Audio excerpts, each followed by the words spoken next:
a gente acreditando na possibilidade do divórcio, ela se torna uma opção. Eita. E isso não é uma opção. Quando a gente está falando de divórcio porque traiu, o que Deus diz é que a gente deve perdoar, que a gente pode passar pelo processo de cura. E nós conhecemos vários casais que conseguem passar pelo processo de arrependimento e perdão e que vivem muito, muito, muito bem. Entende? Porque uma mulher bem posicionada, colocada diante de Deus, ela tem uma força enorme. Agora, ela vai mudar esse homem? Não, porque nem Deus muda a pessoa.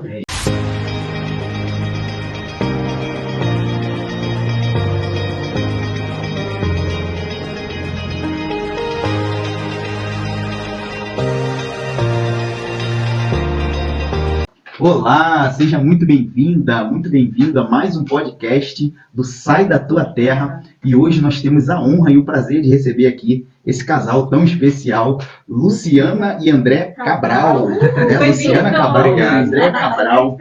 E hoje a gente vai falar sobre um tema muito importante. Então, já se inscreve aqui no canal se você ainda não é inscrito. Envia para alguém. Não espera a coisa acontecer para depois enviar, não, já pode enviar, porque a coisa ela vai acontecer. Né? Porque o casal, a gente está vendo que o casal que está aqui é um casal abençoado por Deus. Muito obrigada por aceitar o nosso convite. Isso aí, obrigado. São instrutores do Bem Casados, né? Isso, exatamente. Líder de departamento de bem Casados, né, na Igreja Lagoinha, trabalhando ali com casais. Olha só, hoje o assunto vai ser Hoje vai ser polêmico, porque dois casados. Casada, já chama o maridão, né? Chama pra assistir junto, né? Chama o maridão ou chama a esposa, que o negócio vai pegar tanto para um como para outro.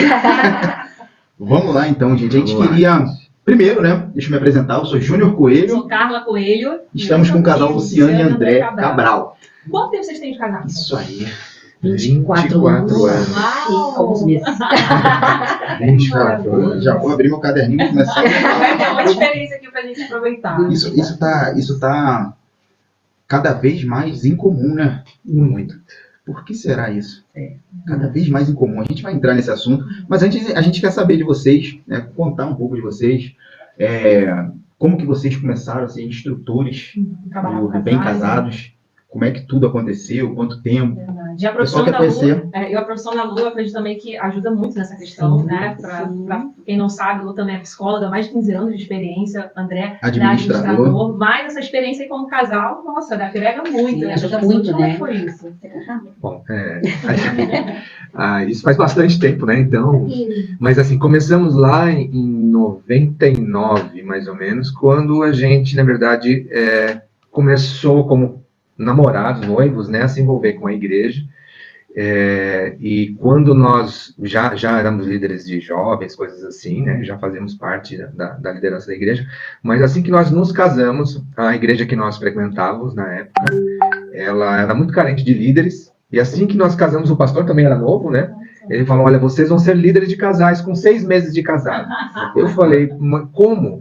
Grande era a Seara, né? Então vamos pegar os trabalhadores. Como a gente pode fazer isso, sendo que havia casais do grupo que já tinham 50 anos de casado. Então, e aí? O pastor viu algo ali que... E na verdade, nós oramos, claro, e nós fomos na palavra do nosso pastor, né? Obedecendo, né, ali a direção que nós sentimos realmente que era uma coisa de Deus, e ali nós começamos a nossa capacitação. A gente não era capacitado de forma alguma, a gente não tinha experiência nenhuma. Então, onde a gente vai buscar isso? Vai buscar isso em cursos, né? E aí nós participamos de inúmeros cursos, palestras, seminários, enfim.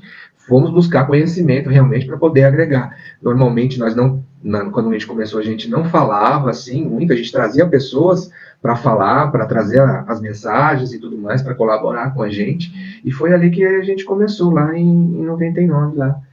Já tem uma boa caminhada, então falou no início do relacionamento, já veio essa... Exatamente. Esse convite, esse aprender junto, né? A gente cresceu aprendendo e foi caminhando junto e aprendendo. E depois de lá para cá, a gente foi durante 10 anos, eu acho que de departamento de casais. E sempre trabalhamos com família, né? Sempre foi uma coisa muito abençoada. Com educação de filhos, com toda essa área. Vocês têm filhos? Temos 2 filhos. Uma moça de 21 e um rapazinho de 16. Minha idade,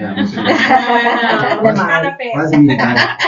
Diferença de 19 anos, não são 19 anos, né? Quase nada. Interessante, mas eu quero já lançar a primeira pergunta. Antes de fazer essa pergunta aqui, eu queria saber com vocês. Vamos lá, vocês estavam auxiliando casais muito novos, ainda, se capacitaram, mas acontecia de vocês auxiliarem aquele casal e daqui a pouco ver isso acontecendo na vida de vocês, aquilo que vocês estavam auxiliando, esse desafio estava acontecendo na vida de vocês? Eu acho que os desafios que nós enfrentávamos era a motivação do próximo encontro.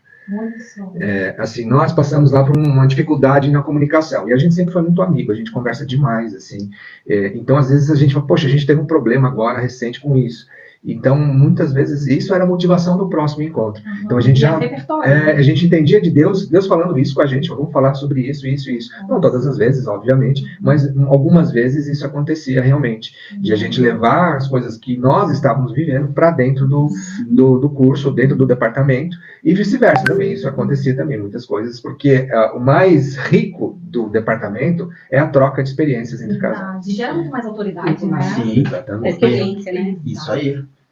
O conhecimento, você lê um livro, você tem o conhecimento. Agora, quando você vive aquilo ali, você tem autoridade, né? Então, Deus estava dando autoridade. Isso aí é um caminho da autoridade. Então, eu vou para a primeira pergunta, que eu já estou com essa dúvida aqui há um tempo. E só dar um parênteses aqui antes de você falar, porque a gente viveu, a gente como era muito novo, a gente entrava nos cursos e o pessoal contava da vida, né? Porque nesses cursos é um lugar de abertura, e tinha gente cada muitos anos que contavam, e assim, eu ficava esperando, nossa, quando será que eu vou ter a crise, né? Porque eu esperava que ia ter a crise. Aí eu falava assim, André, a gente vai ter a crise do 7. Ele falava assim, não, só se você tiver, eu não vou ter crise nenhuma. Porque a gente ficava esperando, porque assim, tem já esse tabu, né? Tem a crise do 1, a crise dos 2, a crise do 7, e aí você fica naquela expectativa de como será que é essa crise? E eu falava assim, André, a gente vai estar na crise. Ele falava assim, eu não estou em crise, tá em crise é só você, eu não estou em crise. E a gente foi vivendo e aprendendo, na verdade, como lidar com isso, né? Que a gente não tinha dificuldade, não tinha problema, mas a gente foi aprendendo no meio, e quando a gente ouvia muitas demandas difíceis, a gente falava, quando será que a gente vai viver isso? Mas necessariamente a gente não precisa viver isso. Mas se a gente aprende, né? Se a gente aprende com Cristo, sim, aprende o nosso papel e aprende ouvindo, porque a gente não precisa passar por isso, a gente pode ser mais esperto, né? Vamos aprender com isso. Primeira grande chave aí do podcast, anota aí, olha o que a gente está falando, né? Você não precisa passar por o que as outras pessoas passaram. Pega a experiência, né, de quem já passou. E vive. A Bíblia fala isso, né? Que o sábio, né? Ele vê o perigo e se afasta. O desavisado, o tolo, vê o perigo e bota a cara e se arrebenta. Então é melhor a gente, né, aprender do que ter que passar. E o mais velho pode ensinar o mais novo. Às vezes ele vai ensinar e a gente precisa estar interessado em aprender. Porque às vezes ele vai ensinar contando da vida dele. E o ensinamento dele não é tão bom, porque assim, você sai, nossa, eu não quero viver isso. Mas porque eu não quero viver isso, eu aprendo com o que ele falou. Eu me apoio naquele conhecimento. Penso, não, isso aqui então eu vou fazer diferente. Porque se ele fez isso e deu isso, eu vou fazer diferente para dar um outro resultado. Então, de qualquer forma, a gente aprende. Tanto no bom como no ruim. Mas aqui, vocês sentem que há essa falta de humildade nos casais? Porque a gente tem até, inclusive, né, pessoas da família, amigos, que às vezes assim, a gente fala, cara, faz um curso de casais, faz um curso sobre casamento. Né? Uma pessoa já vai para o casamento sem buscar conhecimento. Isso aí vai... E também, ao casar, acha que isso não é necessário. Vocês acham que falta um pouco essa humildade, o que é assim, quase imprescindível? O que vocês acham? A gente tem dois perfis, assim, dentro dos cursos que a gente ministra. A gente tem visto isso. Casais bem jovens, temos lá uns 2 ou 3 agora, né? Que são casais bem jovens que estão realmente interessados em ouvir e aprender para, de repente evitar muita coisa, exatamente, né? E isso é interessante. E a gente tem um outro perfil que é comum, que é aqueles que já estão muito tempo de não desgastados. Já vê no curso como uma última opção. Estão querendo salvar o casamento de alguma coisa e aí bota suas fichas no curso lá para fazer. Então, na verdade, esse perfil da pessoa que não quer tratar, mas que quando a coisa aperta realmente, aí cai tudo aquilo cai, né? Todo esse orgulho, todo essa que ele tinha antes cai e ele tem que buscar alguma coisa. Mas já vem muito adoecido. Mas já vem mais desgastado. Teve gente que a gente chegou de mala no curso? Muitas. Sério? Eu já ouvi falar isso, mas agora eu tô tendo essa oportunidade de mala, já chegaram ali, era... A última chance. O último curso que a gente teve aqui, tinha 2 casais que vieram assim, essa é a última chance, se não deu aqui, a gente vai separar. Glória a Deus que deu certo. Terminar, renovaram os votos e continuar. E deram testemunho, né? Deram testemunho de que realmente era a última chance, mas que o curso renovou. Eu fico pensando isso. Para a gente ser engenheiro, a gente tem que fazer uma faculdade, 4, 5 anos, para ser... Enfim, aí o pessoal casa e acha que é só casar, viver, né? Não tenho que pegar conhecimento, não tenho... Meu amigo, ser engenheiro é mole perto de Nossa, casar. É verdade, esse casar é fácil, não é não. E o Verdade. pessoal Existe não se nada instrui, fácil nisso, né? né? Não se instrui. E a igreja ela tem um papel assim muito fundamental nisso, né? Eu vejo assim as igrejas que se posicionam nesse sentido de oferecer cursos sobre isso, né? Geram essa Sim. grande diferença na vida dos membros. Isso acho que desde quando é noivo, namorados, né, e casados, vocês acham? Sim, eu acho que ajuda muito e a igreja que investe nisso vai ter famílias mais estruturadas. Né? Porque o que a gente fala é assim, como que a gente muda o mundo? A gente muda o mundo através da família. Olha só. Não é? Se a minha família é uma família abençoada, ela vai gerar um filho que é abençoado e que vai criar uma família abençoada, que vai gerar filhos. Eu mudo o mundo Olha dessa só. forma. Sociedade, um país. Né? Senão, como que a gente muda o mundo? Hoje nós não conseguimos ir lá na frente e mudar o mundo, porque senão se muda o mundo assim, mas se muda, né, na base. Uma Isso. base bem feita, ela vai gerar bases bem feitas em outros E lugares. se eu quero destruir o mundo, né? Onde eu vou? Na família, Na né? família. É um lugar, porque é um lugar de construção e um lugar de destruição. Porque uma família destruída vai destruir. Nossa, É. olha, é exatamente disso. Mas é muitas chaves aqui. Conversar, né, a quatro vai ser muito interessante com casais com experiência, com sabedoria. Então, muita atenção. Você tem que estar assistindo esse podcast com papel e caneta. É isso, anote. Não. Vamos anotar. Mas E vamos assim, lá. já deixando a Igreja Batista da Lagoinha, onde nós congregamos agora, tem um Ministério de Gerações, que eles vão cuidar só dos casais, mas vão cuidar daqueles que querem namorar, daqueles que estão noivando, dos casados, dos viúvos. Então, o Ministério de Gerações da Igreja Lagoinha realmente se preocupa com cursos específicos para cada trabalhar, né? situação Cada dessa, geração. para cada geração. Pessoal, Sim. Que eu acho que é um olhar realmente, que o que a gente fala é um olhar especial para a família, e Sim. fechar as brechas de todos os lados, e tentar ajudar o máximo possível as famílias a se estruturarem. Né? E aí, pastores que estão ouvindo, né, de repente, outras congregações, a gente tem, né, alguns que assistem, então veja, não negligenciem, né, Sim, a esse família é o investimento. lugar, né, de trabalhar. Pois é, exatamente, muito bacana. e arrogância, né? Eu cresci ouvindo que a arrogância é, fulano é grosso, fala asperamente, mas a arrogância é você ficar insistindo em algo sem saber o que está fazendo. Por exemplo, eu chego no meu trabalho e aquilo está dando erro, e eu não sei, não busco me aperfeiçoar naquilo para poder vencer aquele erro. E aquele erro ele não foi feito para me destruir, ele foi feito para me construir, me tornar melhor. Mas como eu fico insistindo sem conhecimento, eu me torno arrogante. E casamento é a mesma coisa. Às vezes a pessoa tá... E é uma dor. O casamento, ele gera... a dor que a gente sente dentro da nossa casa, no casamento, é uma dor aguda, não é? Eu lembro que nosso primeiro ano de casado... Nossa, nós temos Gosto 18 nem de anos de lembrar casados. A gente casou bem cedo, né? Conheci o Júnior com 17 anos. E aí nós casamos, eu ia fazer 19, né? Hoje tem 36. Sim. E aí eu tô lembro com que... 28. Pois é, assim, era muita maturidade. 28 nada, gente. Corta isso. Mas, muita maturidade. E sem conhecimento. E não éramos cristãos. Outra coisa que faz muita diferença na sua vida, né? É ter Cristo e o conhecimento da palavra. Não tem jeito. E não tínhamos, né? Na verdade, eu não tinha, porque ele foi na adolescência, ele conheceu a Cristo, mas se desviou. E eu não vinha de uma família cristã, que, né, baseada em alguns princípios cristãos que fazem toda a diferença. E aí eu lembro que o nosso primeiro ano de casado, gente... Teve gente Passar daqui de Dum. já teve gente lá que foi... Esses novos que vocês falaram que vão lá, tem assim, primeiro ano de casado já vão pro... Não, assim, não. Em geral, é mais aprendizado mesmo do que conserto, né?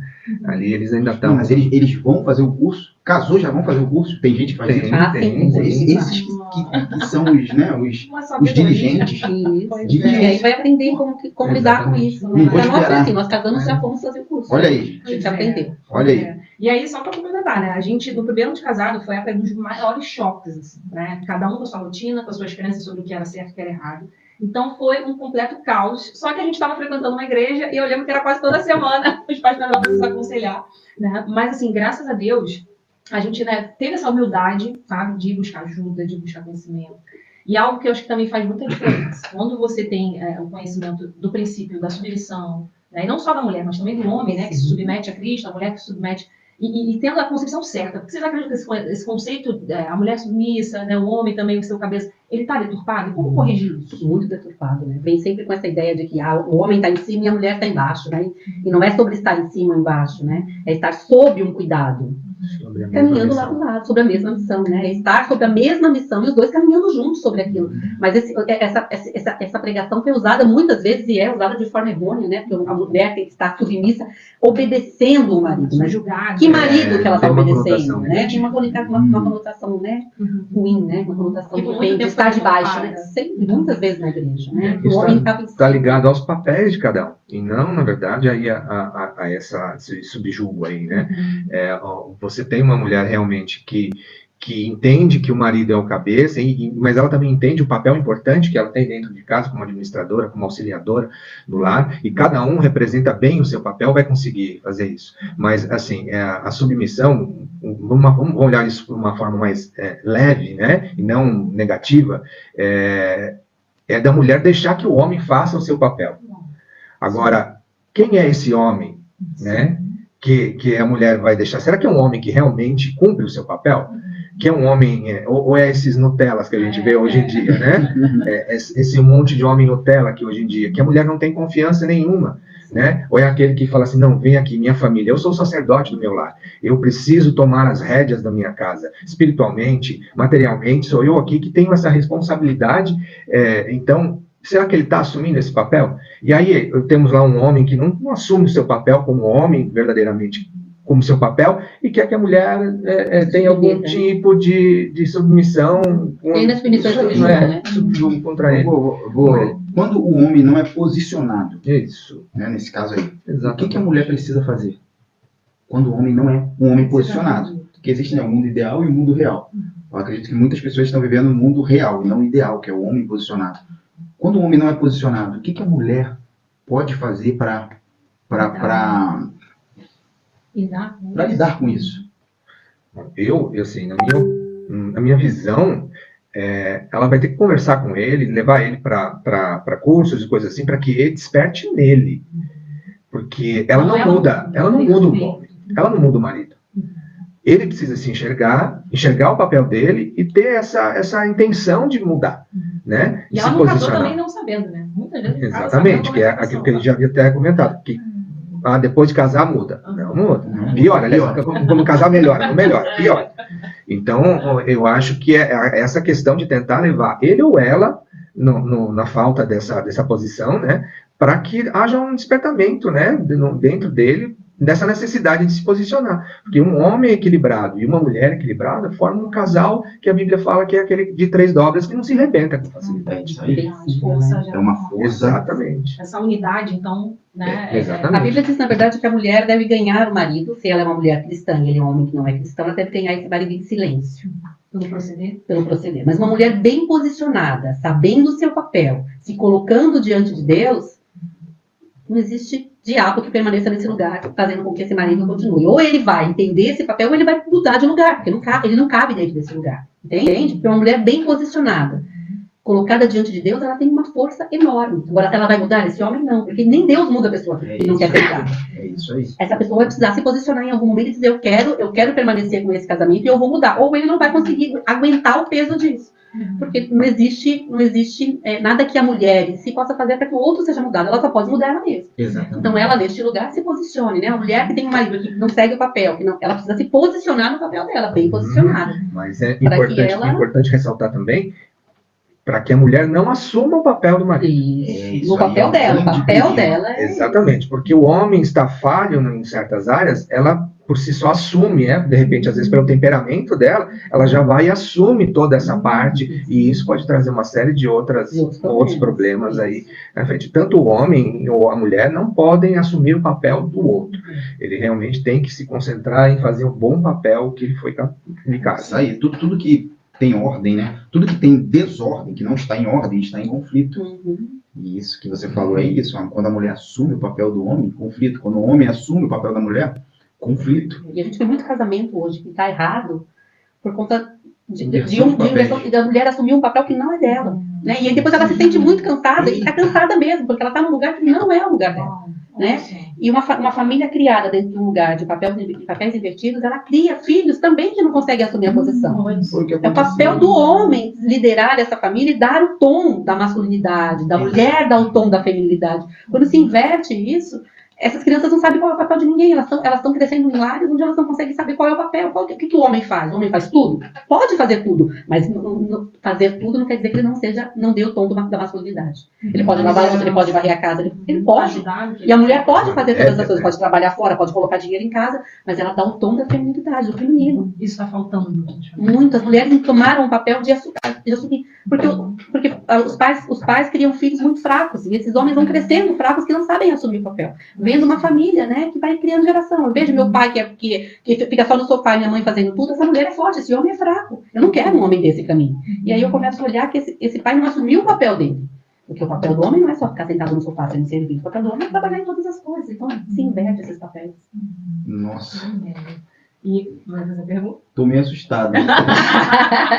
Mas vamos lá. Eu queria pegar um gancho do que o André falou sobre temperamentos. Né? Algo que fez muita diferença na nossa vida, né, como casal, foi entender que existiam os 4 temperamentos. Se você ainda não conhece sobre isso, procure sobre esse tema, sobre esse assunto. Né? Não precisa se aprofundar, mas você ter um conhecimento, né, ainda um pouco sobre isso, faz toda a diferença. Né? E nada mais é do que você conhecer esses traços de personalidade, de comportamento, né, justamente das pessoas. E o quanto vocês acham que ter esse conhecimento vai facilitar na jornada, mas o quanto a gente também precisa se...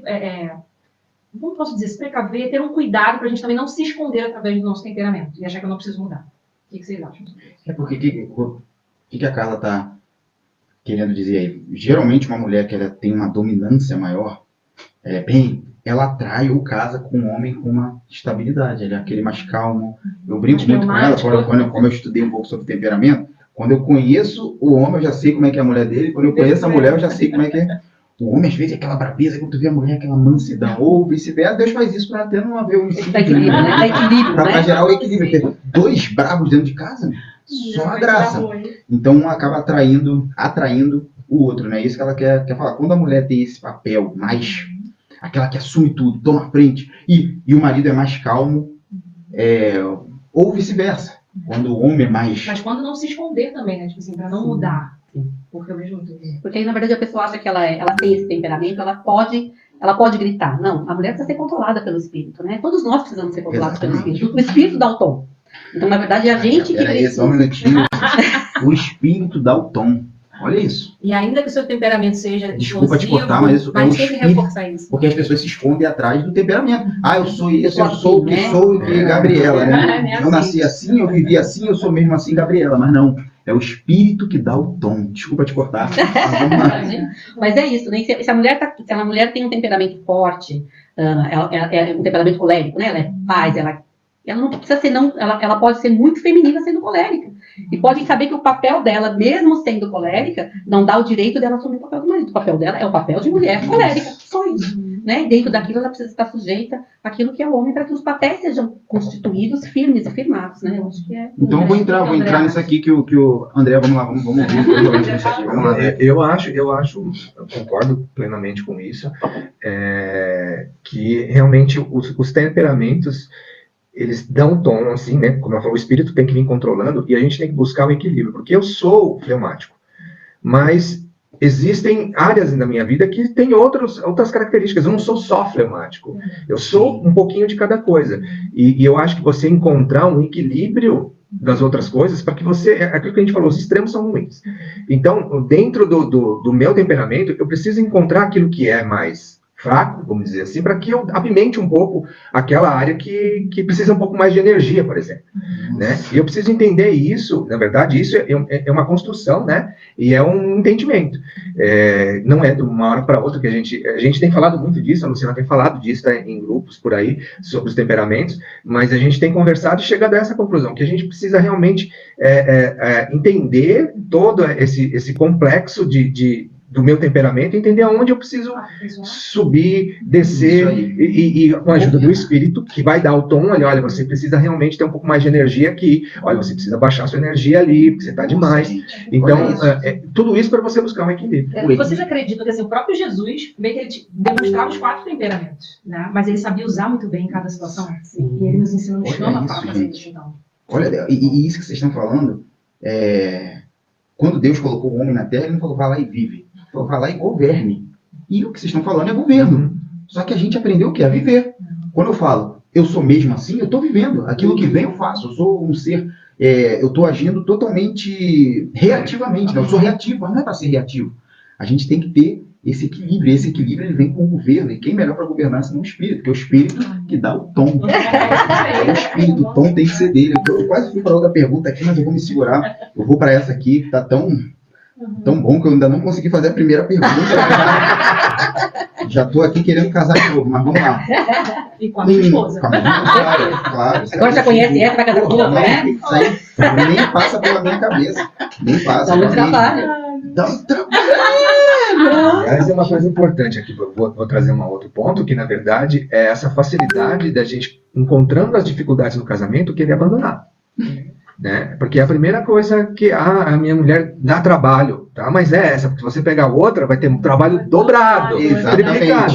Não esqueça disso. A questão é que quando a gente quebra, a gente conserta. Essa é uma lei do casamento. A gente sempre está consertando, está quebrando as coisas, a gente está consertando. Não existe a palavra divórcio. Não existe para o cristão essa palavra. Isso precisa ser abolido do nosso meio, com toda a veemência, com toda a autoridade do Espírito, porque a gente, acreditando na possibilidade do divórcio, ela se torna uma opção. Eita. E isso não é uma opção. Isso não é uma opção. Então, quando eu tiver com dificuldades de relacionamento, eu vou buscar a ajuda necessária, vou fazer o que eu preciso fazer para resolver e não para abandonar as coisas. Mas é que tá.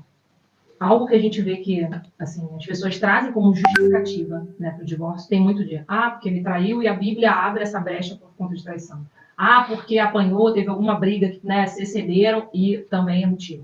O que vocês acham? Está na lei de Moisés. O que está acontecendo com as pessoas que elas estão se perdendo e trazendo como se fossem essas brechas na lei para poder tomar essa decisão? Só para concluir.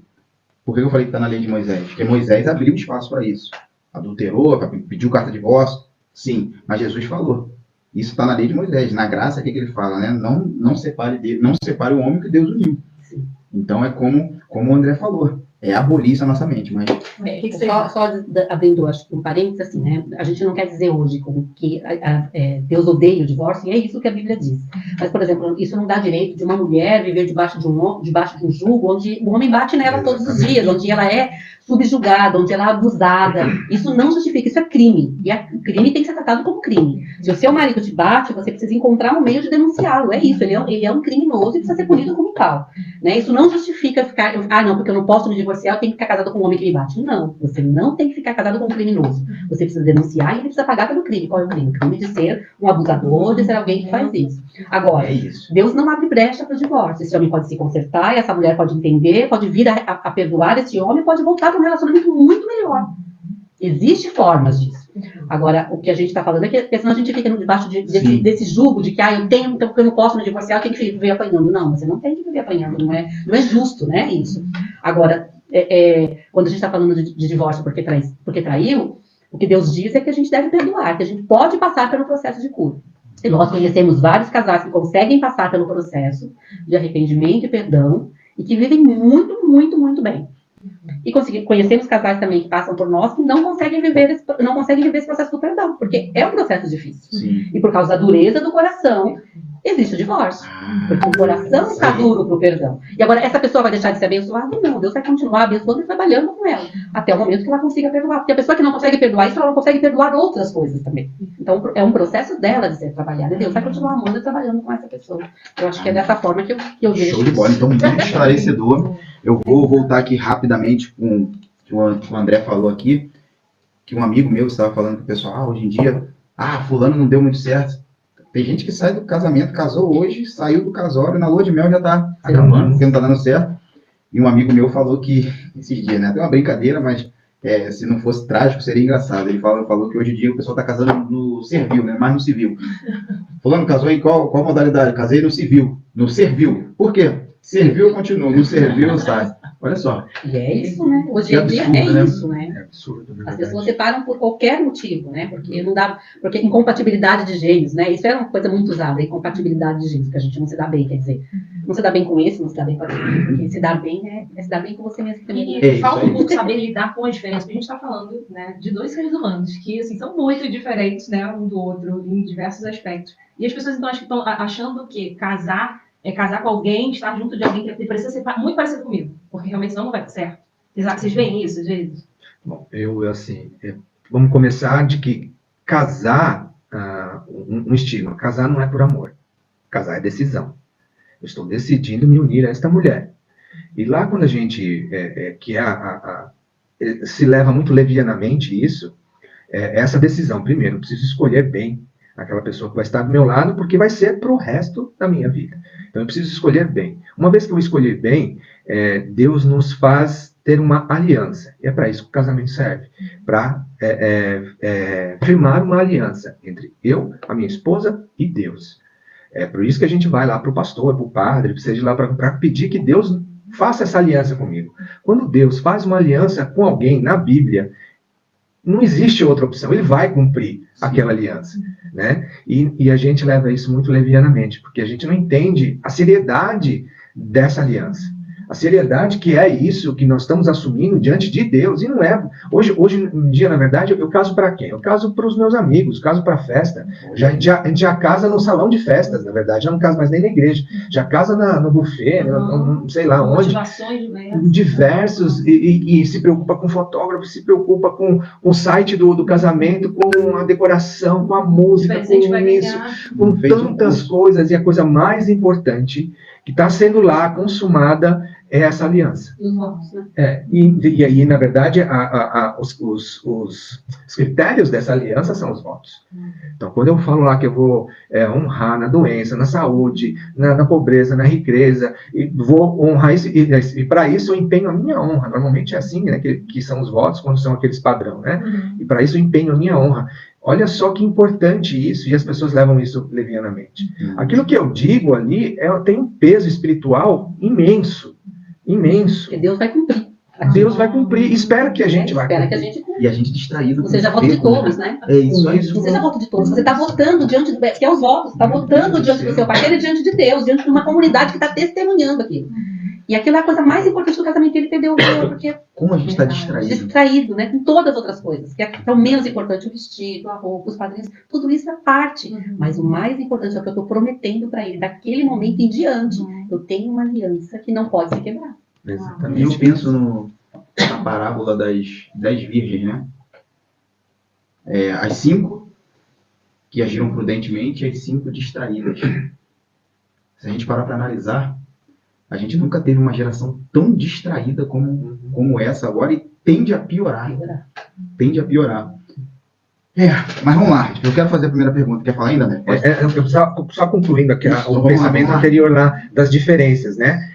Quando eu assumo essa posição de uma aliança intencional, quando eu sei o que eu estou fazendo e realmente pensei sobre isso, o que vier para frente, eu vou arrumar. Deu um problema aqui, a gente não está se conversando direito. Bom, então eu me empenhei, eu empenho a minha honra para isso. Então eu preciso arrumar isso. Porque, na verdade, eu estou fazendo um voto de cuidar dela. E isso não é por amor. Isso é uma decisão. Começa assim por uma decisão, né? Então, eu tomando essa decisão, as coisas que vêm para frente de forma intencional, eu vou cuidar. Sim. E aí, a partir do momento que eu demonstro tudo aquilo, esses votos, eles são verdadeiros na minha vida, ela tem uma segurança muito maior em ser quem ela precisa ser.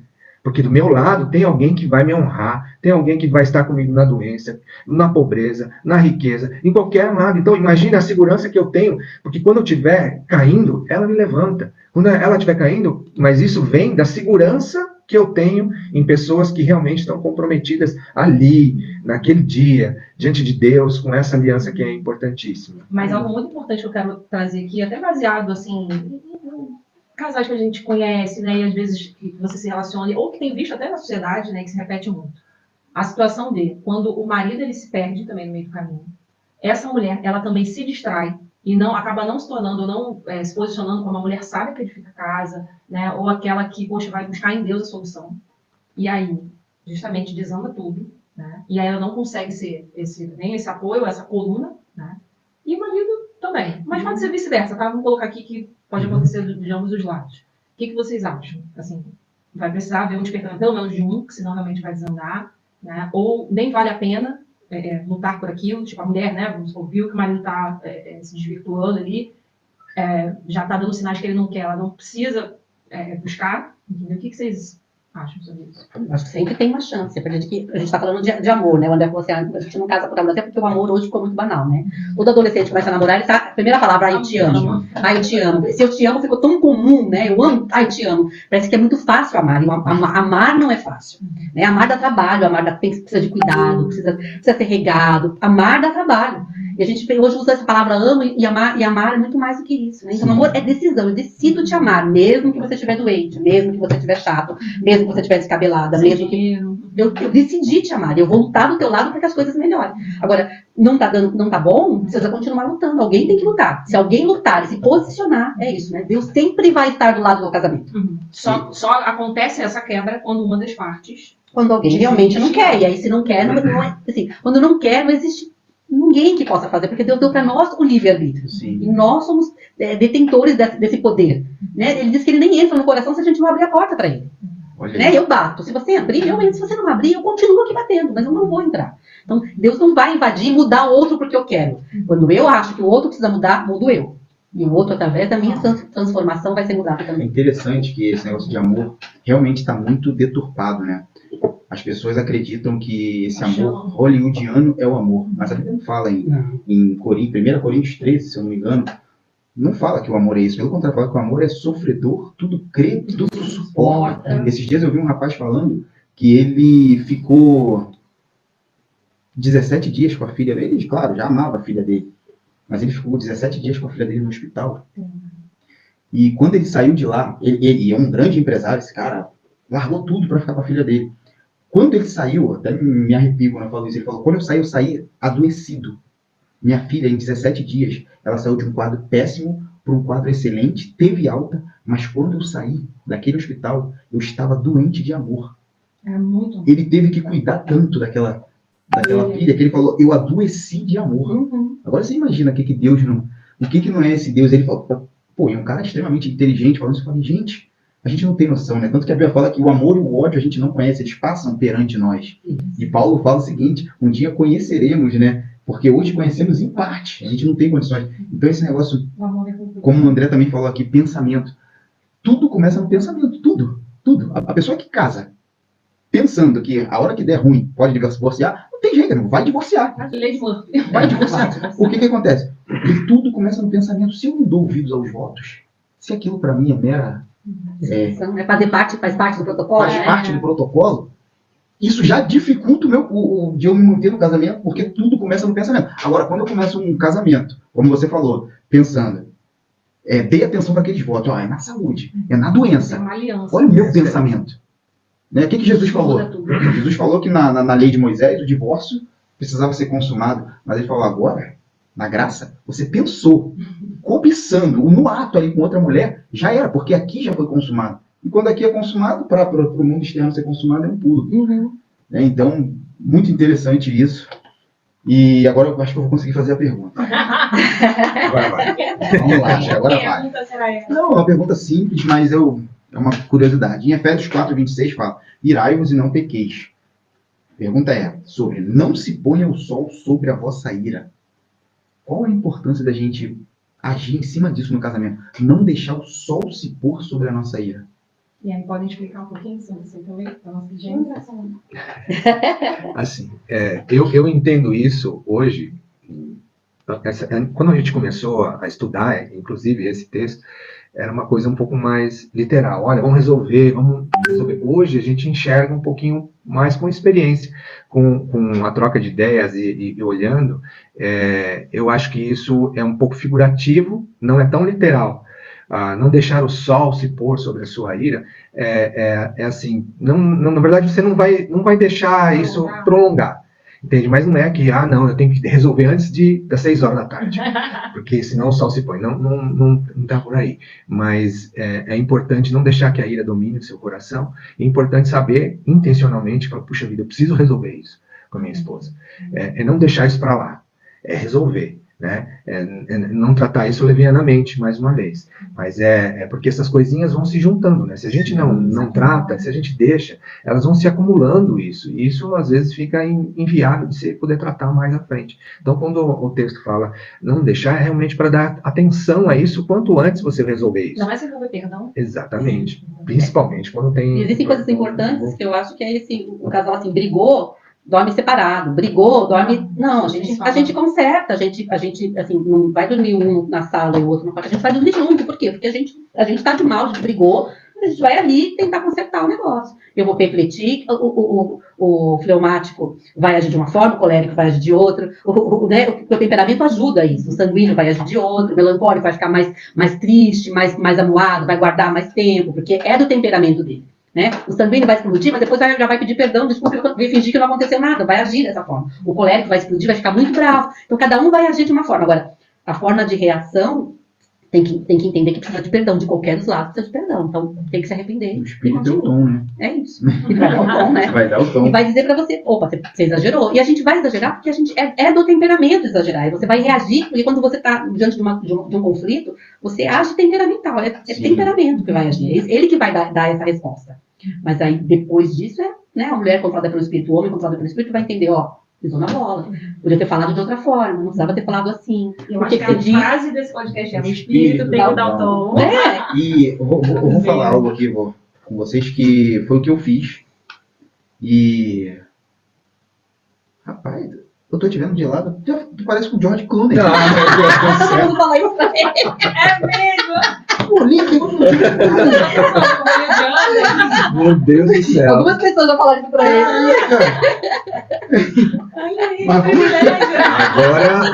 Agora eu já saí daqui com meu ego. Sério, mas parece mesmo, eu tô olhando aqui assim, agora eu falei, cara, George Clooney. Então é. E eu sou muito chato com fisionomia, né? Uma vez, passa anos e lembra. Mas vamos Que lá, bom que é o George Clooney. Mas vamos lá. A primeira vez que eu ouvi isso, era novo convertido assim. Novo casado. Recém-casado, isso. Aí eu vi aquilo, falou, não deixa o sol se pôr sobre a sua ira. Eu não dormia sem me consertar com ela. Pra mim, isso pelo menos funcionou. Eu não dormia, eu chegava, mas às vezes com ódio.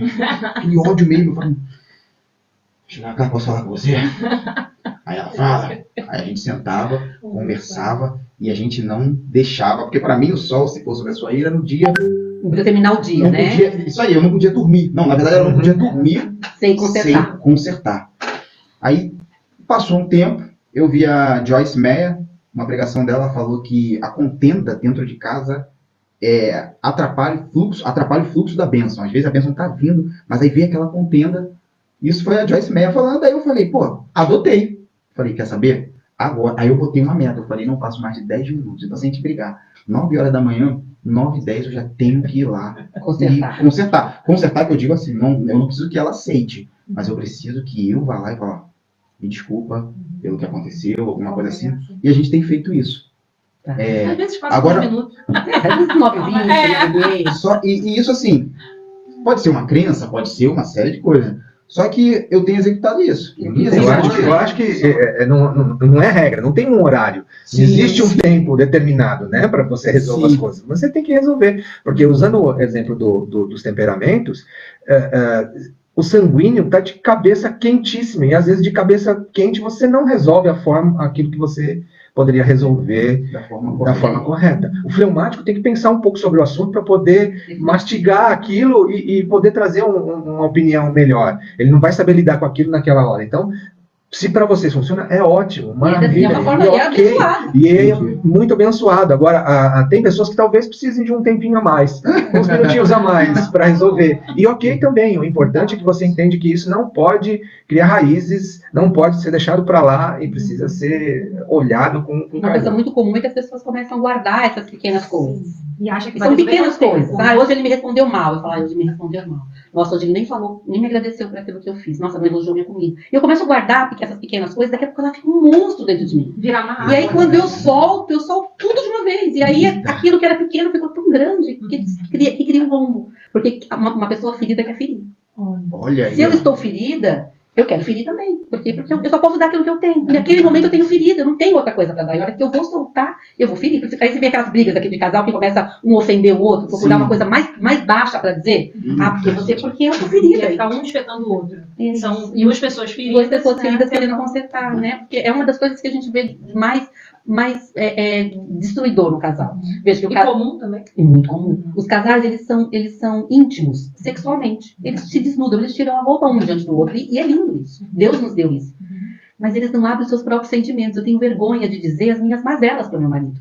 Eu tô nua fisicamente, mas internamente eu tô fechada, totalmente trancada. Eu não digo para ele que eu me sinto mal quando ele fala aquilo, quando ele não me olha direito. Eu tenho vergonha de achar que eu sou... ele é muito dodóizinho, eu vou falar isso, ele vai falar, que bobeira. Ou com medo do outro não entender. Isso, medo, vergonha, porque nunca foi tratada sobre isso. Então ela se fecha, a gente usa roupa interna diante do outro. E a gente não se conhece. Então um casal que não se conhece intimamente, por dentro e por fora, briga por qualquer coisa. E quando a mulher, assim, a gente vê muito isso, quando ela não consegue justamente ter essa comunicação aberta, porque houve feridas, né, o outro não soube lidar com essa sinceridade, né? O que vocês veem, assim, como as pessoas têm lidado com isso da melhor maneira? Como mudar essa situação? Você precisa olhar para essas feridas, né? A primeira coisa é que precisa cuidar. A ferida tem que ser cuidada. Não existe ferida que se cure sozinha. A ferida, se ela se machucou, ela vai ter que criar casca, mas para crescer carne, precisa mexer e limpar.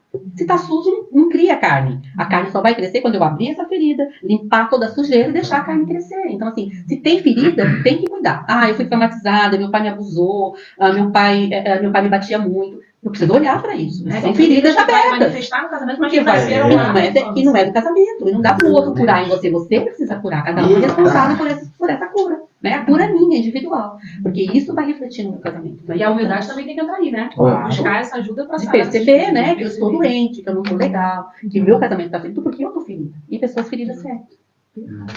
Muito conhecimento aqui nesse podcast, gente. Eu estou um pouco apavorado, mas vai pro bem, né? Conhecereis a verdade vos libertará. Mas antes de libertar, ela dá uma machucada, uma confrontada. E Mateus 18, 22, Jesus lhe disse: não te digo que até 7, mas até 70 vezes 7. Jesus estava respondendo Pedro. Pedro falou: quantas vezes eu tenho que perdoar meu irmão? 7 vezes no dia? Jesus falou: não, 70 vezes 7. Qual a importância disso? Do perdão diário, se necessário for, no casamento. Mais um detalhe, para dar acrescentar algo. Mas não tem pecados que, assim, não é mais pecado, ele virou uma iniquidade. E aí o perdão daquele pecado é como se ficasse mais difícil, assim, mais duro. Né? Porque você vê que não houve um verdadeiro arrependimento, ou um conserto. Porque até que o pecado tem que ser algo acidental, né? Ele não pode. E quando, né, há esse detalhe. Rapaz, agora vou falar você. Então, o perdão é ordem, né? Para que eu seja perdoada, para que a minha oração suba, eu preciso do perdão.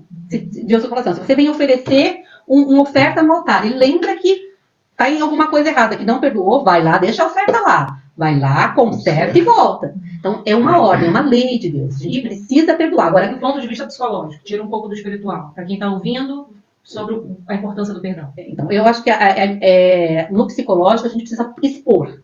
O perdão está no expor. A cura está em colocar para fora. Quando eu coloco para fora e digo: olha, você fez isso, isso e isso, eu estou com raiva de você por causa disso, ou eu fiz isso, isso e isso está me machucando, isso traz já essa cura de Deus para nós no reino espiritual. Agora, eu preciso perdoar. Porque o perdão, quando eu não perdoo, eu carrego nas costas, né? Sim. Então, não perdoo meu pai tá comigo, meu pai tá aqui nas minhas costas. Não perdoo o fulano que falou isso de mim, tá aqui nas minhas costas. O fardo tá pesado, e eu preciso trocar esse fardo. O perdão é trocar esse fardo, jogar para Jesus e falar: Deus, fulano me machucou, isso aqui tá machucado, isso aqui tá feio, isso aqui tá... Pronto, Deus fala: tá bom, vou pegar tudo isso aqui e vou te dar um fardo leve. O perdão tem mais a ver com a gente do que com o outro. Por exemplo, meu marido vê pornografia. E isso me incomoda muito. E ele já pediu perdão e voltou a pecar. Pediu perdão e voltou a pecar. Eu preciso perdoá-lo e entender que eu estou perdoando e vou viver minha vida com essa história. E ele vai precisar aprender disso. Porque se eu ficar toda vez olhando: de novo ele pecou, de novo ele pecou, de novo ele pecou, eu não sigo a minha vida. Nossa. Eu fico ali esperando ele mudar. Só que o perdão é para mim. Eu perdoei e sigo. Sigo minha vida com Cristo. E vou olhar para aquilo. Vai me entristecer, eu vou continuar orando, mas ele precisa mudar. E eu não posso mudar ele. Minha gente. E tem perdão? Acho que você já respondeu isso. Eu ia perguntar isso. Tem perdão que precisa ser dado todo dia? Ou, vamos supor, um marido adulterou.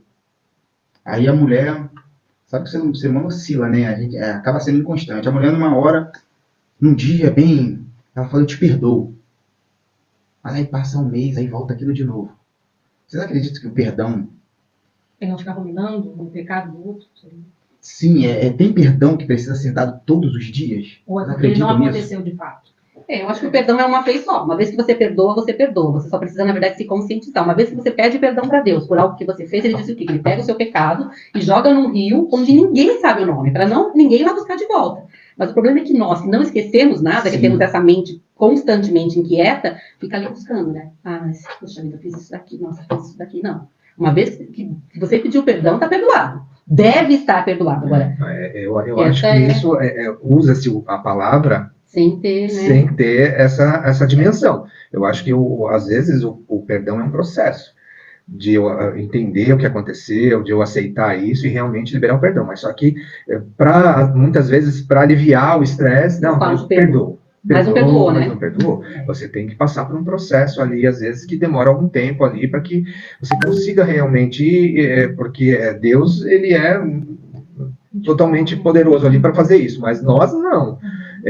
Mas o pecado estaria em, vamos supor, ou a mulher, ou o marido que joga na cara, ou que rumina aquilo, ou que traz aquele pecado novamente. Esse é um processo que, na verdade, você pode cometer outros erros. E aí, na verdade, você, em vez de estar curando, você está prejudicando. Porque além de eu falo de processo, mas é um processo onde eu vou internamente processar aquela situação, processar aquilo que aconteceu e realmente conseguir perdoar aquilo e aquilo não me afetar mais. Mas se nesse processo eu começo a jogar na cara, eu começo a isso, porque eu estou magoado, eu não quero perdoar. Eu não estou nesse processo de perdão, eu estou num processo de ataque, né, de injustiça. Eu estou me sentindo injustiçado e estou querendo fazer justiça. E a justiça não cabe para mim, né? A justiça não é minha, a justiça é ainda, né? O ferido que é ferido. Exatamente. E aí eu acabo tomando o papel de Deus, né? Sim, porque aí eu fico, né, ali querendo, na verdade, eu quero, na verdade, ser justificada, né? Quem justifica é Cristo, né? O outro pecou, o outro errou, e não cabe a mim essa justiça, né? Mas assim, eu não quero ficar por baixo, eu nunca quero, né? O outro que está do lado sempre quer ser reparado o erro, e a reparação do erro. E tem uns que não dá para reparar, né? Não dá para reparar, não dá. Uma vez que você soltou uma palavra, não dá para pegar de volta a palavra e engolir. Não volta, né? Ela foi, feriu. Então assim, uma vez que fez, melhor que não faça, mas se fez, precisa perdoar e partir dali. O que aconteceu para trás precisa ser colocado num lugar onde eu não posso mais voltar para buscar. E se voltar, eu preciso repetir para mim. Não, eu já perdoei. Eu já perdoei. E eu vou seguir daqui para frente, porque senão a vida fica um inferno. E vocês estavam falando aí, já veio para a próxima pergunta, sem eu fazendo, que é Provérbios 17:9, fala que aquele que encobre a transgressão busca amizade. Mas o que revolve o assunto, que é aquele que fica trazendo, separa os maiores amigos. Então esse negócio de revolver o assunto, de não deixar isso passar, a Bíblia fala aqui que separa até os maiores amigos. Então, como vocês responderam, que era a pergunta, a pessoa ainda não está no processo, então, do perdão. E ela se sente nesse lugar, né? Se Deus pode me perdoar, por que eu não posso perdoar? Se Deus pode falar para você, Deus que é santo, que criou os céus e a terra, que fez tudo, que deu seu filho, se ele pode dizer, eu te perdoo, por que eu tenho que ser maior que o meu irmão e não posso perdoá-lo por aquilo que ele fez? Né? Que lugar é esse que eu ocupo? De tanto conhecimento, de tanta sabedoria, de tão empoderado que eu não posso ser magoado, não posso ser ferido. Né? E Paulo, eu vou falar agora de Paulo aqui, quero tirar essa dúvida também. Eu já li alguns livros de casais, algumas coisas, já estudamos, né, sobre casais, e eu vi que a linguagem do amor do homem, né, segundo esses livros, do homem é o respeito. A linguagem, me corrija se eu estiver errado, tá? E a linguagem de amor da mulher, geralmente, né, não vou generalizar, porque o amor, a atenção, a mulher precisa muito mais ser. Um eu te amo falado de um homem para a mulher, eu acredito que é muito mais forte do que a mulher falar para o homem eu te amo, na minha visão. Deus sabendo disso, então, em Efésios 5:22 fala, e agora a gente vai falar dessas duas coisas. Vós, mulheres, sujeitai-vos. Em outras palavras, Paulo fala reverenciar, que significa respeitar. Olha só, vós, mulheres, sujeitai-vos a vossos maridos como ao Senhor. Já no 23 fala, no 25 fala, vós, maridos, amai vossas mulheres. Então é como se fosse a linguagem do amor. Deixa eu falar, a mulher, ela quer ser amada, quer ser atendida. O homem, ele quer ser respeitado. Mas a gente vai entrar nisso aqui. Sujeitai-vos, que essa é uma... A gente começou a falar, mas agora a gente vai falar um pouco mais, porque isso é uma dúvida de muitas mulheres. Pelo menos elas olham, por não entender o que significa sujeitar-vos. Eu jamais vou fazer isso, não vou me sujeitar aquele crápula, aquele não sei o que lá, não sei o que lá. Vós, mulheres, sujeitai-vos a vossos maridos como ao Senhor. Eu queria que vocês explicassem sobre esse sujeitai-vos, sobre essa submissão que a gente começou até falando. E o amar as nossas mulheres também. Aí a gente vai para outro podcast. Peraí. Eu queria que vocês falassem um pouco mais, que isso deve ser uma dúvida que vocês devem receber com... Eu fui professor de escola bíblica durante um tempo, dando aula para jovens. E na minha sala tinham algumas amigas queridas que têm uma tendência feminista. Sim. E aí eu sempre dei liberdade para trazer assuntos que eram pertinentes, né? Porque a gente discutia e realmente esse é um assunto que pega muito, porque, assim, eu não sei, eu não sou especialista nisso, não conheço, mas quem traduziu e usou a palavra submissão, eu acho que ele não foi muito feliz, eu acho que não é a palavra que exprime melhor aquilo que o texto está querendo dizer ali sobre isso. Mas usando essa palavra, a gente faz uma analogia, não dessa depreciação, na verdade, do termo, mas estar sobre a mesma missão, submissão, sobre a mesma missão. É de estarmos sobre a mesma missão do marido, que é o cabeça do lar, segundo a Bíblia. Então, o marido tem essa incumbência de levar a família para ali e receber a missão de Deus, e a mulher está debaixo dessa mesma missão. Entende? Então, nós usamos essa analogia para tentar desmistificar isso e entender que isso não é uma forma depreciativa de forma alguma pela mulher. A mulher tem o seu papel importantíssimo de sustentar ali espiritualmente, às vezes, a família, e o homem ali como sacerdote que tem que levar a família nos caminhos de Deus. Cada um tem o seu papel importante da mesma forma, e não existe esse desnível, né? Uma vez que o marido entende essa missão, a verdadeira missão, exatamente, exatamente. Se um homem que entende realmente a missão a que ele foi incumbido, a mulher também se sente confortável em estar do lado de um homem que realmente entende, sabe a sua posição e sabe para onde está indo, né? Porque é difícil você seguir alguém que não sabe para onde está indo. Uau, né? Exatamente. Eu acho que é por aí. Poxa, e eu quero muito que também a Lu traga essa visão do o homem amar a esposa. Mas espera aí, vamos assim, deixa eu só falar, só para concluir aqui, só antes de... É porque na Bíblia, cronologicamente falando, Deus em 5 dias fez tudo, os luminares, fez a natureza, fez tudo no 6º dia. A última criação de Deus, né, foi o homem. Então, quando ele botou o homem já tinha o que comer, já tinha luz, já tinha tudo. A última coisa que ele fez foi o homem. Então a gente entende que a última coisa é a melhor. E nós somos os únicos que temos as impressões digitais de Deus, né? Porque as coisas da terra, ele falou, terra, faça isso, mar, faça isso, mas na gente ele fez. Mas peraí, a última coisa. A última não coisa. É a mulher. Só que aí depois o que Deus fez? Foi lá, né? A cereja do bolo. Deu uma anestesia lá no homem, tirou a e fez a mulher. Então, a última criação de Deus foi a mulher. Então, pela ordem, qual é a minha preocupação? Pela ordem, a mulher... Não sei, as mulheres gostam de ouvir isso, mas eu estou falando pela ordem da Bíblia. A mulher foi a última coisa a ser feita. Então, Deus preparou todas as outras coisas, inclusive o homem, e Deus falou... Isso, né? Eu fico chateado até de falar isso, porque as mulheres gostam, mas enfim, não há problema nenhum nisso. E durante muito tempo, eu consigo ver isso claramente, a mulher sempre segurou. Não só, assim, me corrija se eu estiver errado, por favor. A mulher, para mim, sempre foi muito mais madura do que o homem. Segurou muito mais a família do que o homem. Foi muito mais correto, porque o homem já vem se afundando já há bastante tempo. Só que a mulher quis se parecer com o homem, pegou algo, pegou um foguete descendo. Ou seja, o homem afundando, né, falou, quero ser igual ao homem, pegou para descer. Porque pelas provações que a mulher passou ao longo de muito tempo, e provações no mundo espiritual é diferente de provações no mundo carnal, no mundo espiritual, a gente no mundo espiritual fala, vocês têm que ficar felizes por serem provados por Deus. E a mulher sempre foi muito mais madura, pelas provações ela acha que o homem tem algum benefício acima dela. E eu acredito que não. Eu gostaria... Eu tinha que fazer essa pergunta, mas você pode fazer a sua. Eu gostaria que vocês me explicassem sobre essa dúvida que eu tenho. Por quê? Deixa eu entender, falar um pouquinho do que eu entendi, para ver se é isso, né? Na verdade, o homem sempre teve um lugar muito especial, né? Você pensa que se a gente for olhar a Bíblia diz que as mulheres não eram contadas, nem mulheres, nem crianças. Sim. Então, o homem sempre teve esse lugar. Essas são as provações Né? da mulher. Isso, ele sempre teve um lugar de muito destaque, de muita honra. O homem pode, o homem, né? Tanto que na Grécia Antiga, os homens se relacionavam com homens porque eram mais fortes. Eita.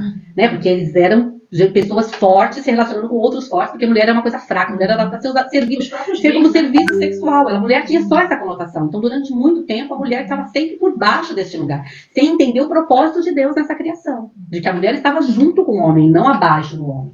Então, toda a história foi construída em cima do homem endeusado, né? A psicologia fala que o homem é maior porque ele tem pênis. Então, assim, ele é um objeto perfeito, ele tem tudo o que precisa. Quando, na verdade, não é sobre isso. Né? Freud, a descoberta grande dele foi sobre isso, sobre a sexualidade, sobre o homem ter o falo, né? Que eles falam, o pênis, o homem é o máximo, precisa fazer todo o resto gira em torno disso, quando na verdade não é sobre este lugar que ele assume, mas sobre o conjunto de todo esse lugar, de tudo isso que se forma em prol disso.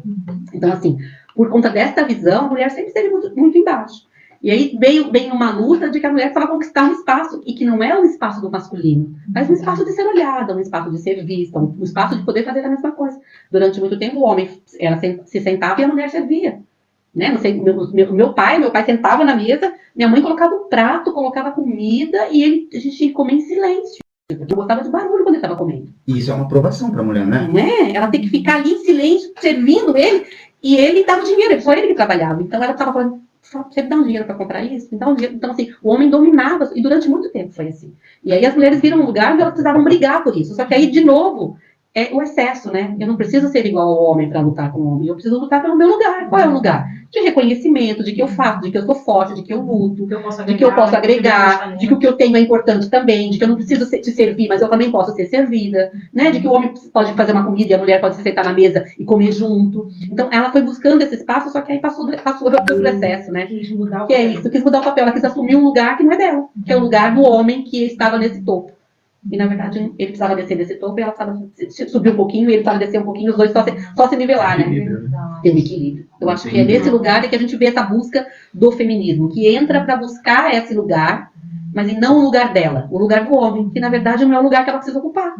E que também se deturpa como princípios cristãos. Sim. Né? Muitas vezes a feminista é contra...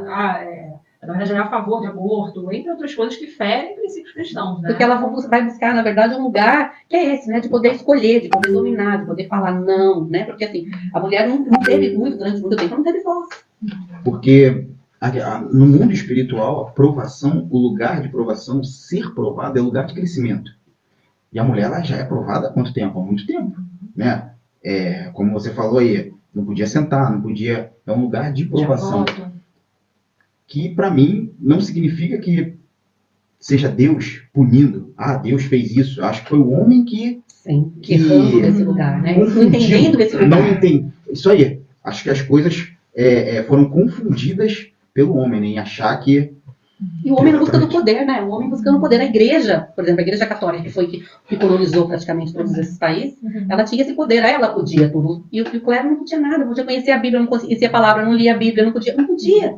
Né? Então, durante muito tempo, nós fomos fustigados de todas as formas. E olha que interessante, na Bíblia a gente vê, né, quando Deus estava guiando as coisas, tinha mulheres que eram juízes, mulheres profetisas, né? E aí, meio que quando, até a igreja católica, né, o catolicismo veio, não, só padre, só homem, não pode casar. E aí o homem foi deturpando esse lugar, e tirando esse lugar, e colocando a mulher num lugar muito ruim. E era esse lugar que ela não podia nada, ela era simplesmente um escravo sexual. Outra passagem também, mulher de Provérbios 31, a gente pensando naquela mulher trabalhava, né? A própria Bíblia relata coisas que ela fazia. Que tomava a liberdade de fazer, de dar de vender, de comprar, ela ia diante das coisas, de fazia, negociava, ela tinha conhecimento para isso. Perfeito. Isso é mais uma prova assim, que foi Deus permitiu, mas não era a vontade dele que a mulher ficasse nesse lugar, né? Por isso que as pessoas acham que, mas Deus que fez que isso acontecesse. Não era a vontade dele, né? E a gente vê essas passagens também que provam isso, que Deus sempre quis que a gente realmente estivesse sobre essa missão, na mesma missão. Esse é o propósito de Deus. Que a família junto caminhe para o lugar. Qual é o lugar do céu? A gente está caminhando para o céu aqui. Esse é o nosso objetivo. Qual o objetivo do crente? Chegar no céu. Dúvida tirada, então. Vai querer perguntar aí no negócio da... Eu vou. Vamos lá, né? A gente passou, né, vocês passaram aqui essa visão, a gente perguntou sobre essa parte, a primeira parte, né, da mulher se sujeitar ao marido, ficou muito claro, essa questão que muito mais está sobre uma mesma missão do que está subjugada, né? Só que na segunda parte dessa passagem fala sobre o homem amar a mulher. E é interessante, por que ele não fala que, né, a mulher também ama o seu marido? Fica meio que, né, será que o homem não precisa desse amor, meu carinho, meu amor? Mas por que a Bíblia enfatizou, por que vocês acreditam que a Bíblia enfatizou que a mulher, né, que o homem deveria amar a mulher? O que vocês acham? Olha, o que eu acho é que esse texto fala pro homem e não pela necessidade da mulher. É o meu ponto de vista. Quando ele dá essa ordem pro homem, é algo pro homem amar como Cristo amou a igreja, é para ele amar a esposa. É uma coisa individual dele. Não porque a mulher precise de desse cuidado. Lógico que ela precisa ser amada, é óbvio que ela precisa ser amada, mas isso precisa ser um mandamento pro homem.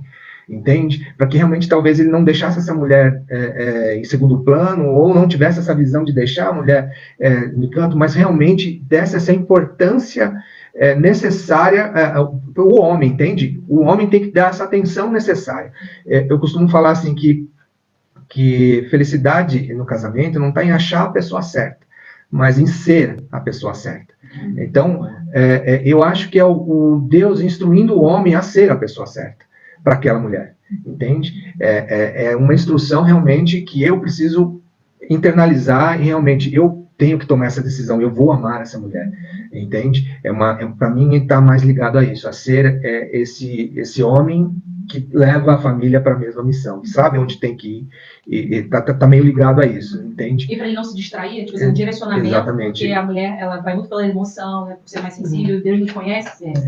Eu acho que é mais isso. E tem também o amor que ele está falando, o amor de Deus sempre é um amor de sacrifício, é um amor sacrificial, né? E quando ele está dizendo sobre amar, você deve amar, Cristo, né? Você deve amar em sacrifício, e é isso, esse é o ponto. O que é? Eu abro mão, minha mulher já não é mais tão bonita, eu olho para as meninas são mais bonitas, mas eu amo essa mulher independente da beleza. Por quê? Porque eu pago um preço por isso, não importa. Isso é amor.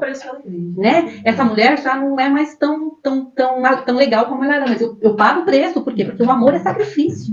E eu não busco os meus interesses, mas eu busco o interesse do outro. O interesse do outro é mais importante. Então, quando Deus fala sobre isso, eu penso que ele fala sobre o amor de sacrifício, porque a mulher, naturalmente, ela já é mais amorosa, já é mais cuidadosa. E uma mulher amada vai entregar. Vai entregar muito mais. E aí Deus fala sobre amar. E amar que tipo de amor? Amor de sacrifício, de dar a sua própria vida. O que é? Não importa. Ela é feia, ela não tá bonita, ela engordou, ela tá... Não importa, não é sobre isso. É sobre amar independente de todas essas coisas. Você falando isso, eu voltei lá em 2007, quando a gente se casou. Interessante. Falando desse amor de sacrifício, foi onde começou, quando eu comecei a pedir desculpa. Mas olha só o que aconteceu. A gente brigava bastante, né? Primeiro ano de casado, brigava demais, era terrível. A ponto de... O pastor estava lá em casa todos os dias, né? A gente era novo, convertido, a gente casou e foi pra igreja. Tudo novo. Porque a gente, na verdade, casou, né? Porque Deus falou, ó, tá na hora. Enfim, a gente falou e casou. E eram brigas assim que... O tempo todo. Aí o pastor estava lá todo dia. Quando ele não podia, ele mandava alguém lá. Era um negócio terrível. E eu comecei a ler a Bíblia. Aí eu jogava isso na cara dela. Falava, a mulher sábia edifica o lar. É você que tem que fazer isso. É você que tem que fazer isso. O tempo todo. Eu quero até tirar essa dúvida também. A mulher sábia, eu jogava. O pastor chegava lá e falava isso indignado. Aí eu lembro que teve uma palavra que o pastor falou que me marcou. Há quantos anos? 18 anos. Ele falou assim, o mais sábio vai apaziguar. Só que eu nunca queria apaziguar. Aí, tudo bem, continuamos brigando, só que teve um dia que Deus falou assim comigo. Júnior, você vai edificar a casa. Eu falei, não, mas deixa eu ver a Bíblia aqui, rapidinho. Aí ele falou, você que vai edificar a casa. Eu falei, tudo bem. Aquele dia, eu comecei a pagar o preço, o amor do sacrifício. Foi um negócio... Aí, enfim, a casa era bem braba. Braba. Essa carinha braba. E quando a gente começou a brigar, o que ela fazia? Eu lembro de Carla batendo no armário, batendo nas portas, e eu calado. Só que, o que acontece? Eu cresci num lar onde o meu pai falava, quando meu pai falava, minha mãe não... Então, para mim, aquilo ali era incomum. Era uma afronta, né? Era uma afronta. Que não foi só num lar, foi numa família. Eu não via uma mulher levantar a mulher do meu tio, nem do meu pai, levantar a voz para ele. Eu comecei a falar assim, eu sou um nada. Eu comecei a pensar, olha só, olha o processo dentro de mim, eu sou um nada, porque olha o que essa mulher tá fazendo comigo. Essa mulher tá me afrontando, tá acabando. E eu falo, acabou, e ela não acaba, fica falando, enfim. Aí quando Deus falou isso comigo, eu falei, ele falou, você que vai edificar a casa. Quando ia começar uma briga, eu ficava calado. Só que eu ficava calado e começava a ver, ela rodava a casa, pegava fogo a casa. E bateram querendo quebrar os móveis, e pô, a gente não tinha dinheiro nem para comer direito, se quebrasse o móvel daquele. Aí eu, Deus, o que tá acontecendo? Eu ficava tremendo, a ponto de... Mas daqui a pouco ela acalmava, isso 1 hora depois, você vê como o negócio era feio. Aí ela deitava na cama, de costa pra mim. Aí eu falava, Deus, tu vai fazer justiça, tu vai levar ela, não vai? Tu vai levar ela agora, não vai, Deus? Aí Deus falou assim, o Espírito Santo falou, agora você vai chamar ela e vai pedir desculpa pra ela. Rapaz, até me emocionei, porque isso aí é um negócio, tu vai pedir desculpa pra ela. Eu falei, mas não fiz nada, tu vai pedir desculpa pra ela. É justiça, né? Que interessante é que quando você falou isso agora, me veio esse negócio do amor de sacrifício que eu tinha esquecido. Não, eu tinha esquecido esse amor, sabe por quê? Eu sei que foi... Isso foi tocando, a sua mudança foi gerando. Então, e isso começou a acontecer praticamente todos os dias. Só que ela parou de chorar. Eu não sei, porque eu acredito que muitas vezes o homem ofende a alma da mulher e a mulher chora. Isso quebra a briga. Agora, quando a mulher para de chorar, eu vinha com palavra dura antes de Deus falar comigo e ela não chorava. Pelo contrário, ela estava armada. E Carla já teve que ir para psicóloga e chorava à toa. Casou, parou de chorar. O negócio ficou tão feio que ela ficava assim, ó. Ela ficava assim pra mim. Eu sei que eu comecei a pedir desculpa. Aí quem começou a chorar? Eu não chorava. Eu já tinha anos sem chorar. Eu chorava igual feto, eu ficava em posição fetal na cama. E eu, Deus, está acontecendo uma injustiça, o que está acontecendo? Isso nesse processo foi 1 ano. 1 ano assim. E Carla já botando o dedo na cara, e eu, meu Deus, o que está acontecendo? Eu fui calado, e aquilo dentro de mim. Você não é um homem, cara. Você viu teu pai? Você consegue imaginar teu pai fazendo isso? Essa carne a tua mãe, a carne falando, botando o dedo na cara do teu pai. Seu pai vendo isso aqui agora. Imagina teu pai vendo isso. Você é um desonrado. Isso na minha mente. E eu calado, chorando, chorava, e ela não chorava. Eu sei que foi 1 ano assim. Só que teve uma vez, quando foi iniciar uma briga, eu falei, Carla, por favor, não faça isso. Essa mulher começou a chorar e eu acho que ela foi curada ali. Porque depois disso, Deus falou, agora você liberou sobre essa mulher. Mas conquistou a liderança, né? A gente vê muito isso. De homens que querem forçar uma E agora, tudo que você falar, ela vai ouvir. Só que eu lembro muito claramente, isso aqui foi de Deus. Amor de sacrifício, foi essa palavra. O amor vai ser um sacrifício. Quando Deus fala assim, você vai edificar a tua casa, foi um amor de sacrifício. Algo que eu tinha esquecido. Eu acredito que esse edificar, não é que ele vai assumir as coisas da casa, mas é justamente trazer essa liderança de volta. Né? E em amor, né? Em respeito, não é gritando. Pensa que você tinha os exemplos que você teve, e vocês estavam novos convertidos, novos de casamento. Como é que você ia ser aperfeiçoado por Deus se não fosse dessa forma? Nesse lugar, né? Como você ia chegar nesse lugar? Se você não tivesse que arrancar esses valores que você tinha já acumulado dentro de você, como é que vocês iam fazer isso? Né? Então, esse é um processo de Deus, né? Um processo de aperfeiçoamento. E glória a Deus porque vocês tinham ouvido para o Espírito. Sim. Né? Porque o Espírito falava e vocês conseguiram ouvir. Muitas vezes as pessoas entendem isso como o caos, e não é o caos. É o Espírito, na verdade, separando ali o joio e o trigo dali dentro de vocês. Entendeu? Para que chegasse no ponto de vocês estarem bem equilibrados. Eu vejo isso como um processo de... E eu lembro, cara, isso está me trazendo muita coisa na cabeça, o quanto Deus falou comigo nesse processo, nesse 1 ano. E ele falou assim, o homem não tem só que amar, ele vai ter que apresentar. Em Efésios 22, 27 fala para apresentá-la a si mesmo, igreja gloriosa, sem mácula, nem ruga. Deus... Amém. Amém. Cara, eu esqueci disso.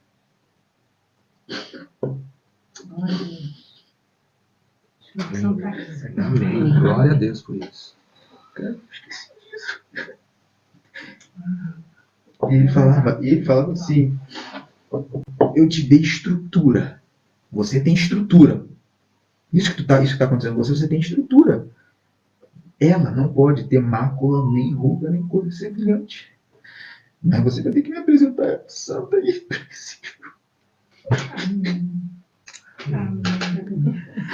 Aí ele fala, você entende? O sexo frágil. É isso, você tem estrutura, tá? Parece que vai te quebrar, mas não vai te quebrar. Não é pra tua esposa segurar esse peso, cara. É o amor do sacrifício. E a gente já tem 18 anos de casado e eu esqueci disso. O amor parou de ser um sacrifício. E o amor não pode parar de ser um sacrifício, porque ele é o próprio sacrifício. Quantas vezes Jesus falou, eu te amo na Bíblia, tu não pega ele falando, mas ele agindo, ele deu a vida. Mas ele não fica, eu te amo, eu te amo, eu te amo, fulano, eu te amo. Mas ele fala, tem coisa maior do que dar a vida pelos seus amigos? Né? Então, ai, amém. Caraca, pegou de surpresa. Glória a Deus por isso. É Deus, relação porque é isso. Ai, amor. É Deus atuando sempre, né? O nosso amor. Ele nos ensinar, né? Todo tempo. Por isso que eu sou muito grata, né? Apesar de estar nessa condição de imigrante, muita gente, né, às vezes, está desistindo disso muito facilmente e não entende, né? Se perde no meio do caminho, se perde no propósito. Né? Mas eu, assim, sou muito grata nessa fase atual, não só no nosso casamento, mas na vida, né, toda nesse contexto, porque das duas uma, ou a condição de imigrante, você em família, ela faz você, assim, querer desistir, né, e sair completamente do propósito, ou ela te encaminha, te une, né, e é uma escolha. E fica até uma pergunta assim, para vocês. O que vocês acham que acontece com o imigrante? Como ele tomar esse cuidado, né, de ao entrar nesse contexto de imigrante? Porque o podcast, provavelmente, ele teve muito esse... né, quando Deus entregou para o Júnior, foi muito nessa questão de, poxa, estou levando imigrantes, estou levando pessoas para gerar um avivamento, para serem exemplos de uma nova terra, né, e elas estão se perdendo no meio do caminho.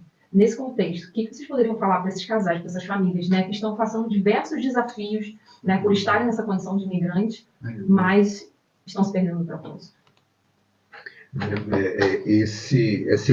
Essa questão de você emigrar, realmente ela vem trazer à tona tudo aquilo que estava meio oculto lá, né, na nossa terra natal, aquilo que você falou, tira as distrações. E aí tem casal que, tirando as distrações, sobra o quê daquele casal? Nunca aprendeu a viver junto, nunca teve uma parceria, nunca plantou, né? E aí quando se tira as distrações, e agora? Só eu e você aqui, numa terra distante, sem ter os parentes, né, os amigos, o apoio, né, uma rede de apoio que na verdade, você fugia para o futebol de fim de semana, fugia para a casa da mãe, para não estar com, entende? Tudo isso vem a deixar mais sensível, né? Aqui você vai ter essa sensibilidade. Agora tem casal também que vem aqui e realmente vem colocar à prova o cordão de 3 dobras e consegue realmente junto. Eu vejo muitos casais assim, nossa, aqui a gente está conquistando, aqui a gente está prosperando, aqui a gente está porque realmente tinha coisas que estavam puxando eles lá para baixo. Então é uma experiência excepcional nesse ponto, quando você realmente vai ter que dar uma olhada para dentro do casamento.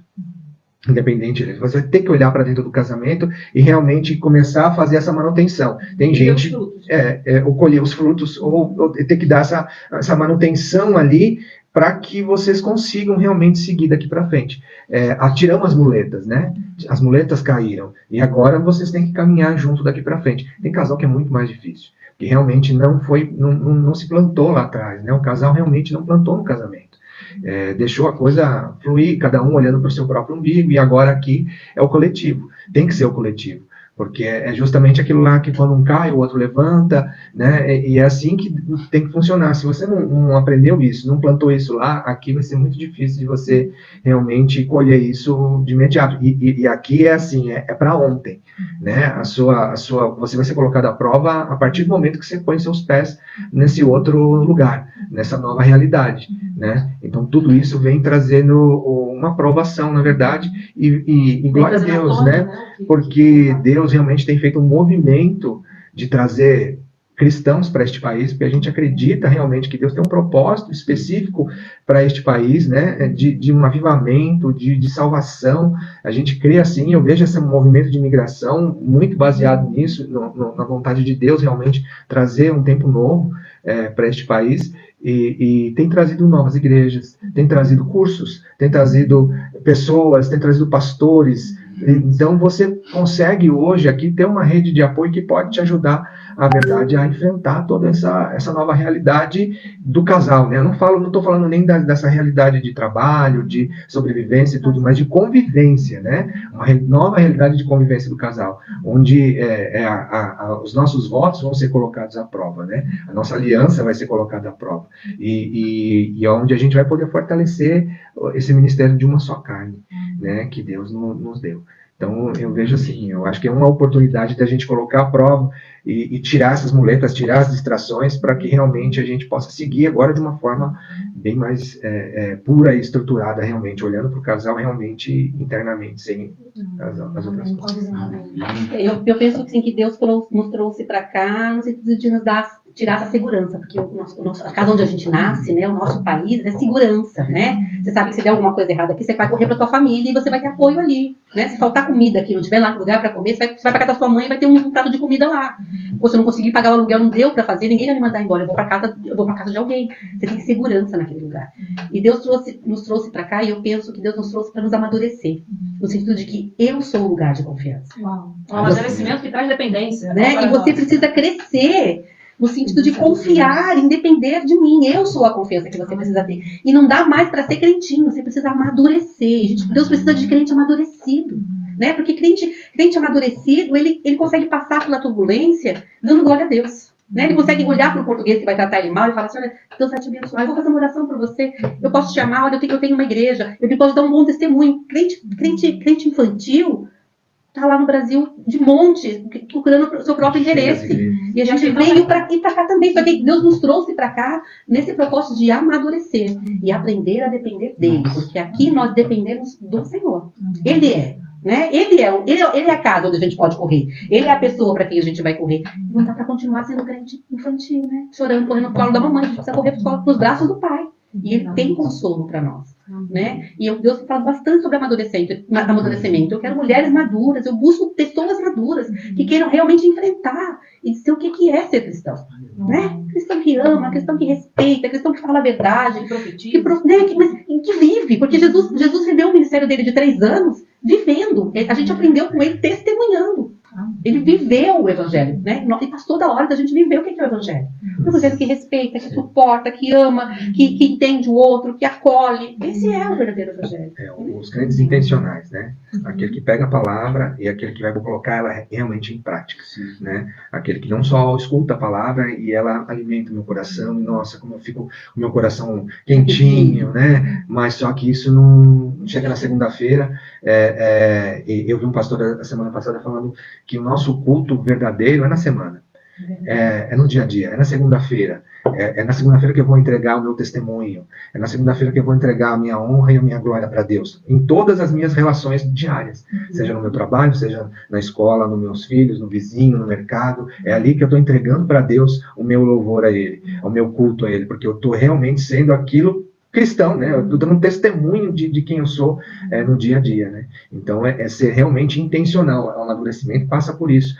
Não simplesmente ouço. Eu pego aquilo e realmente vou olhar para aquilo de uma outra forma. Não vai ser só uma palavra que eu recebi. Eu vou olhar para isso todos os dias e vou colocar ela em prática todos os dias, né? De forma realmente eficaz mesmo, né? E de forma intencional. Uau, amém. Isso aí, nossa. E eu queria pedir para vocês falarem sobre os projetos de vocês, já que a gente está chegando nos momentos finais, né? Do podcast, tem sido bênção demais. Se alguém quiser fazer o curso do Bem Casados, projetos, enfim, de vocês, podem falar aqui, por favor, antes da gente finalizar. Bom, assim, para aqueles, deixando já uma mensagem, na verdade, para aqueles casais que acham que não tem mais solução, que está difícil. Isso é uma mentira do diabo e tem solução para todas as coisas dentro do seu casamento. Então, se você precisa, se você quer viver uma vida diferente, uma vida melhor com a sua esposa, com o seu marido, procure a sua igreja. Se ela não estiver aqui em Viseu ou aqui em Portugal, as igrejas batistas da Lagoinha oferecem o curso de Bem Casados, que vai poder trazer uma estrutura, vai poder abrir seus olhos. A gente não muda ninguém, a gente não conserta o casamento, mas você vai ter a oportunidade de ferramentas para usar isso na sua vida e poder fazer disso uma vida melhor e construir uma história nova. É isso. É isso, né? Quem precisa, né? A gente está à disposição na igreja, tem o nosso contato, se vocês precisarem de alguma coisa, entre lá no site, né, da igreja, mande minha pergunta, ou a gente está disponível para ajudar e caminhar com vocês, né? A gente se disponibilizou nesse lugar para ser bênção, para ser semente, né? Para ser ferramenta de Deus para te ajudar, porque assim, uma coisa que eu acredito é que a única forma de mudar o mundo é mudando as famílias. Amém. E se a sua família pode ser bênção, ela vai ser bênção na vida de outros, e os seus filhos serão abençoados, né? Uma coisa que eu tenho vivido muito é que, assim, nós precisamos fazer com que os nossos filhos amem a vida que nós temos, porque eles vão querer ter casamentos como os nossos. Se o nosso casamento for destruído, a gente fala, não quero nem me casar. Por que eu vou me casar para ter uma vida dessa? Eu preciso ter um casamento bom para ser exemplo dos meus filhos, porque eles vão olhar mais o que eu faço do que aquilo que eu falo. Então, mude a sua história. Amém? Em nome de Jesus. Isso aí não é só, né? Que muita gente olha e fala, não é só a sua família. É a família. Isso. Deus fala o seguinte, onde tiverem 2 ou mais. Presta atenção, Deus ele não é um Deus individualista. Tanto que ele já é 3, né? Ele, não sei nem como pronunciar, se já é 3, já são 3, ele é 3. Então, o que ele fala? Onde tiverem 2 ou mais reunidos, ali eu estarei. 2. E se você é casado, você está debaixo dessa bênção. Você pode estar debaixo dessa bênção de estar em 2 ou mais. Então é a família. É onde tudo vai começar. E se a sua família está passando por algum problema, alguma dificuldade, não é vergonha. Pelo contrário, é sinal de coragem. Buscar ajuda, buscar informação, conhecimento para poder tratar.